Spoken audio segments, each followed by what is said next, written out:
Welcome to all the classic car enthusiasts. This little video, this little blog, whatever, is not really going to be. It's not going to be about classic cars at all. It's, as the title suggests, it's about going back or memories, or going back to where you lived. I hope you'll find it interesting. Some information that you might want to have a look at. So basically, as I'm retired completely from the oil business, and my wife's semi-retired, she still runs some exhibitions, but just one now, or a couple, where she ran several in the past with many staff, and now she has just one secretary. We have a lot of time on our hands to move around, and as you know, we've just come back from Edinburgh, and on Tuesday night, Amir comes back with his wife, and we'll be working on Wednesday. We'll go to the Volkswagen, maybe take the Mini Shell over to the new place that we're renting, and swap them out. And on Wednesday, and then on Thursday we're off for 2 weeks down to. We're going from here in Austria to Slovenia, and then Slovenia down into Croatia to Dubrovnik, which was a big holiday place in the 60s.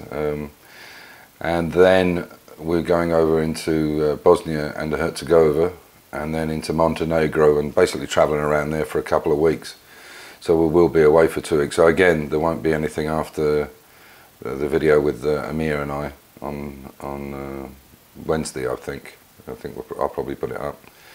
I've got some work to do on the cars, but at the moment I'm feeling a little bit, I just can't be bothered to go out there. So I thought I'd mention what we've been up to. So, as you know, we were in Edinburgh. If you watch regular anyway, we were in Edinburgh, and while we were there, while we were planning it, I planned to do a little, because we hired a car in Edinburgh, and I wanted to actually look round at some of the old places where I'd lived, particularly Arbroath, which is where I was based at the Royal Marines. I was there for 9 years, not fully. I did a bit of time in Plymouth, but mainly in 4-5 Commander.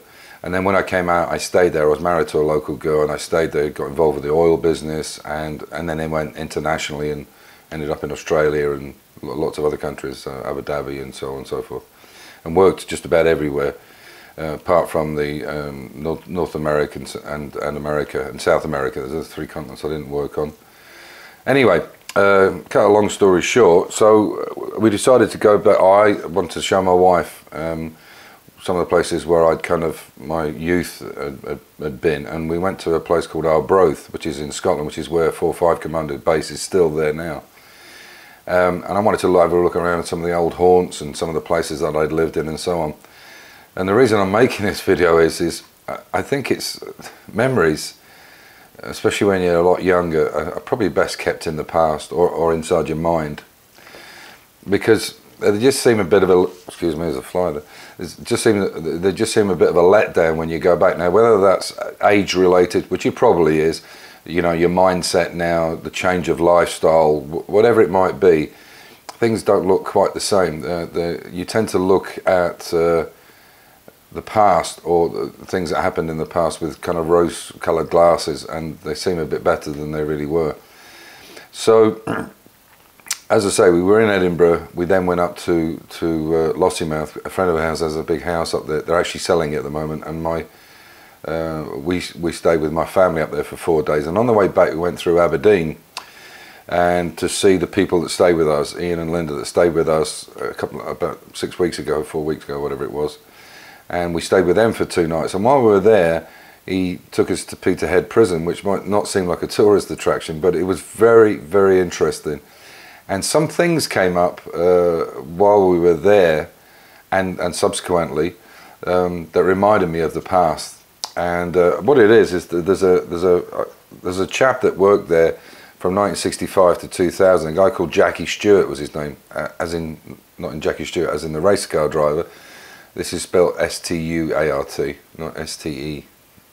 Anyway, he'd been a prison officer there for years. I believe he's like 96, 97 now, and he's a volunteer back at the prison because it's now a museum. They built a new Peterhead museum on the grounds, but a little bit further away because it's quite a big site near the coast. In Peterhead, I should say. So and it was Peterhead maximum security prison. So it was for lifers, long-term prisoners, and it was category A. So there were some serious villains in this place, and murderers, and you name it, bank robbers, whatever. But it was for seriously hardened criminals or people that had done some serious murders. All murders are serious. What am I saying?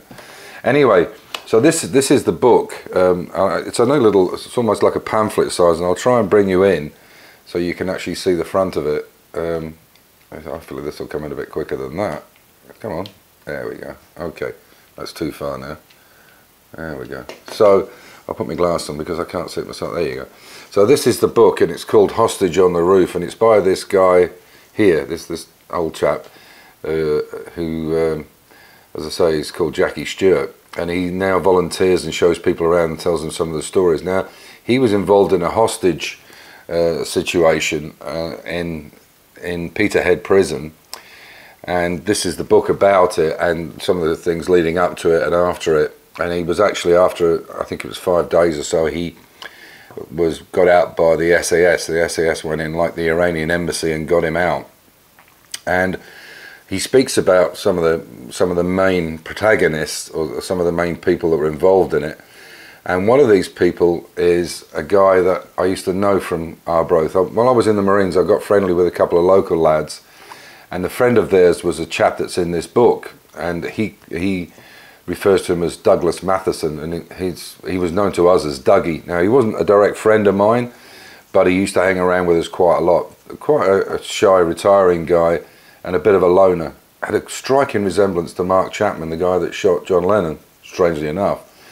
Anyway, many years after I'd got out of the Marines, he was working in Montrose, which is, I don't know, 15, 18 miles away from Arbroath, and he killed a young woman.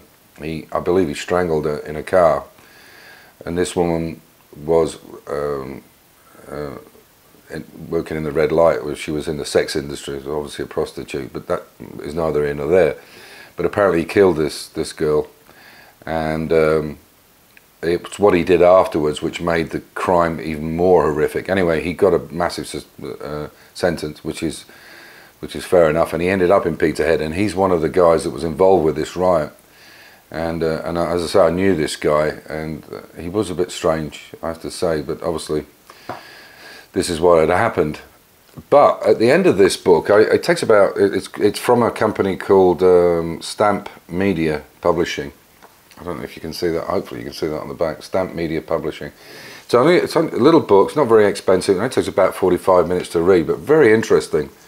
I knew nothing about the penal system in the UK, and this is the only prison left in the UK that actually had convicts where they used them for labour to make the Peterhead harbour, in the 1900s. 1898, I think, or something like that, it started. Anyway, in the back of this, at the end of the book, he talks about why people asked him, well, when the oil business was booming, when he was there, why didn't he get out of the prison service and go and work offshore? Because there was plenty of opportunities. And he said basically he liked going home at night, which is why a lot of guys didn't like the oil patch. I'll bring you back out a little bit.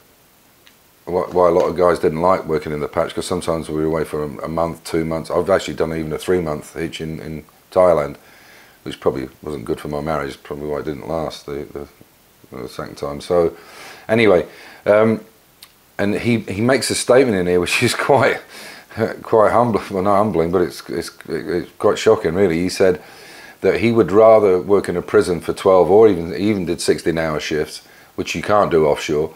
He'd rather work a 12 or 16-hour shift and then go home at night, every night.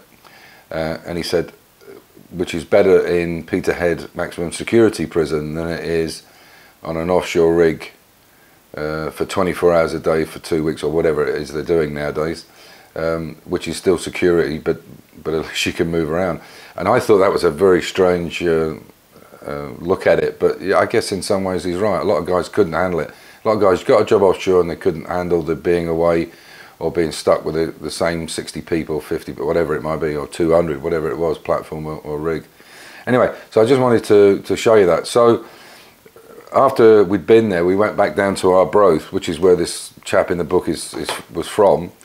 And as you can see, I've got this Royal Marines T-shirt on. This is the what they call, that's too far out. This is what they call the Globe and Laurel, and this is it's just Royal Marines Commando, which is obviously I was part of 4-5 Commando, and I was based in Trans and Comms a little bit as well. So this is the, so I bought a T-shirt, and you know, it's a bit of a look down memory lane. But when we went back, it was quite cold in Scotland compared to here. It was extremely cold, and it rained a lot, and it was dismal. And I looked around at some of the old places that we'd rented, and some old cottages. Well, cottages, too strong a word. Sheds would have been more like it. And it brought back some memories. But when I looked around and how dreek it was, which is a Scottish expression, dreek, it means it's overcast and it's not very nice. I thought, you know what, it would have been better if I'd have just remembered it the way it was. Even though it wasn't with rose-coloured glasses, lots of problems, lots of hard times. But you know, your youth and your attitude and your lack of experience, it doesn't really matter then. It's like people say when they were brought up in the Gorbals, it didn't seem like it was a tenement, or it seemed like it was everybody was poor, because everybody was the same. Anyway, I just wanted to give you those thoughts on that. And if, as I say, if you're interested in this book, Hostage on the Roof by Jackie Stewart, and the donations go to a children's fund, I believe. He's taken nothing for himself, and he's a really nice old fella. And the fact that he guarded this particular guy that I knew, it shows you what a small world it is. Anyway, that's all I wanted to say. Again, I'm up nearly 3,000 now. I think I've got 2,940 odd or 50, which is great. It's really, but it's very strange how when you do YouTube, you can get lots of subscribers, but your average viewing is you know, normally, you know, a sixth of that. I mean, I get about 500 or 600. I have some which have got 20 odd thousand on, which are quite old. And it just shows you how some guys can, or some people can make money out of YouTube, which I don't monetize it because it's not worth it. But how people can make money out of it, and they do it by what they call it, clickbait. They use some picture of some half-naked woman or whatever, some sexy dame, or some title which makes people alarmed and start looking at it. I see some of the crap on YouTube, and it is crap. Where they've just sensationalized it to get people to view it, and there's ones with, I've actually seen ones with, you know, 180 subscribers, and they've got 800,000 or 1 million, and it's not, it's, you know, it's great for them, but there's a lot of sensualizing the wording in it to get people to look at it, clickbait, as I say. Anyway. That's enough of me ranting.